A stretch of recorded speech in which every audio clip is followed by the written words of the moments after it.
கர்த்தரும் மகிமை நிறைந்த தேவனமாயிருக்கிற ஆண்டவர் இயேசு கிறிஸ்துவின் நாமத்தினாலே யாவருக்கும் அன்பின் வாழ்த்துக்கள்.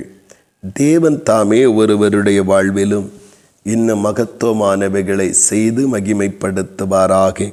இந்த நாளுக்குரிய தியான வசனம் ஏசாயா 32 அதன் 18வது வசனம்.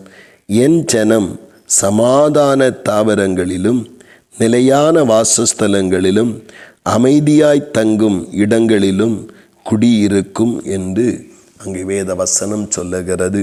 அதற்கு முன்பாக இந்த உலகத்தின் பயங்கரங்களிலே தேவ ஜனம் அங்கே அகப்பட்டு பல வித நெருக்கடிகளை சந்தித்து பல வித போராட்டமான வாழ்வை அடைந்து பல விதங்களிலும் தங்களுடைய வாழ்வை வருந்தி நடத்தி கொண்டிருக்கிறதான தேவ பிள்ளைகளுக்காக இந்த வார்த்தை சொல்லுகிறது.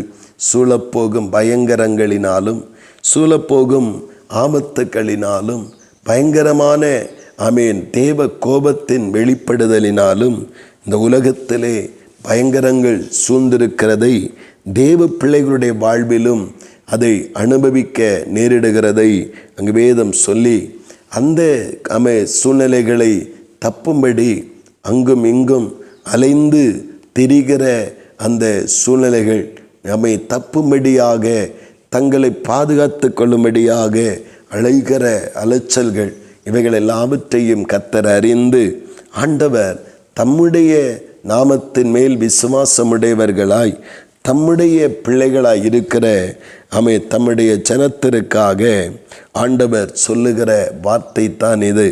என் ஜனம் சமாதான தாவரங்களிலும் நிலையான வாசஸ்தலங்களிலும் அமைதியாய் தங்கும் இடங்களிலும் குடியிருக்கும் என்று சொல்லுகிறார். அலைச்சல்களை மாற்றி சமாதானமான இடங்களிலே தாவரங்களிலே குடியிருக்க பண்ணுகிற தேவனாய் காணப்படுகிறார். அது மாத்திரமல்ல, நிலையான வாசஸ்தலங்களிலேயும் அவர் குடியிருக்க பண்ணுவதை நாம் காண முடிகிறது. ஆண்டவருடைய நாமத்தினாலே இன்றைக்கு அந்த அலைச்சல்கள் தேவ பிள்ளைகள் கர்த்தருடைய நாமத்தின் மேல் நம்பிக்கையாய் இருப்பது நிமித்தம் உண்டாகிற நெருக்கங்கள், அலைச்சல்கள், அவமானங்கள், பல விதமான அவபக்திக்குரிய மனிதர்களால் வருகிற தீங்குகள் இவைகள் எல்லாவற்றையும் கர்த்தர் துரிதமாய் மாற்றி அமைதியான சமாதானமான ஒரு ஜீவிதம் பண்ணும்படிக்கு கர்த்தராகிய தேவன் நடத்தி செல்ல அவர் விரும்புவதை இந்த பகுதி சொல்லுகிறது. ஆனபடினாலே கர்த்தருடைய நாமத்தின் நிமித்தம் இந்த பயங்கரமான காலத்திலே நாம் சந்திக்கிற எந்த சவால்களிலும் நாம் சோர்ந்து விடாதபடி தளர்ந்து விடாதபடி விசுவாசத்தை துவக்கிறவரும் அதை முடிக்கிறவருமாகிய கர்த்தரை நோக்கி செபித்து நம்முடைய வாழ்வின் அந்த பரிசுத்தமான அழைப்பையும் அந்த உறுதியையும் நாம் காத்து நடக்க ஆரம்பிப்போம்.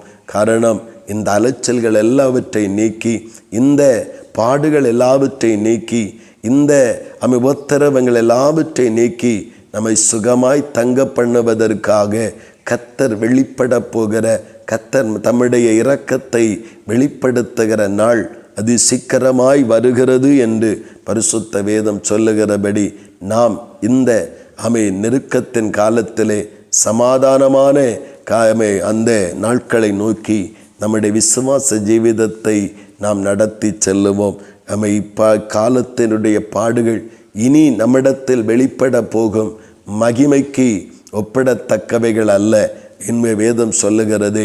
அப்படியே நாமும் இனி வெளிப்பட போகிற இந்த மகிமையான காலங்களுக்காக இப்பொழுது சந்திக்கிற சகலவிதமான நெருக்கங்களையும் பாடுகளையும் நாம் கண்டு சோர்ந்து போகாதபடி தைரியமாய் கிறிஸ்துவின் மேலுள்ள நம்பிக்கையிலும் விசுவாசத்திலும் உறுதியாய் நம்மை நிலைப்படுத்தி கொண்டு தொடர்ந்து இந்த விசுவாச வாழ்வை முன்னெடுத்து செல்வோம். அதிசீக்கிரமாய் நம்முடைய சூழ்நிலைகள் எல்லாம் மாறி இந்த உலகத்தினுடைய எல்லா விதமான வருத்தங்களும் நீங்கி நாம் தேவனுடைய ஆசீர்வாதங்களால் நிரப்பப்பட்டு சமாதானமாய் வாழுகிற அந்த நாட்கள் வெளிப்பட போகிறது. இந்த நாட்களுக்காய் நாமும் ஆயத்தமாவோம். கர்த்தர் நம்முடைய வாழ்விலும் அப்படிப்பட்ட மகிமையான நாட்களை காண அனுபவிக்க செய்வாராக.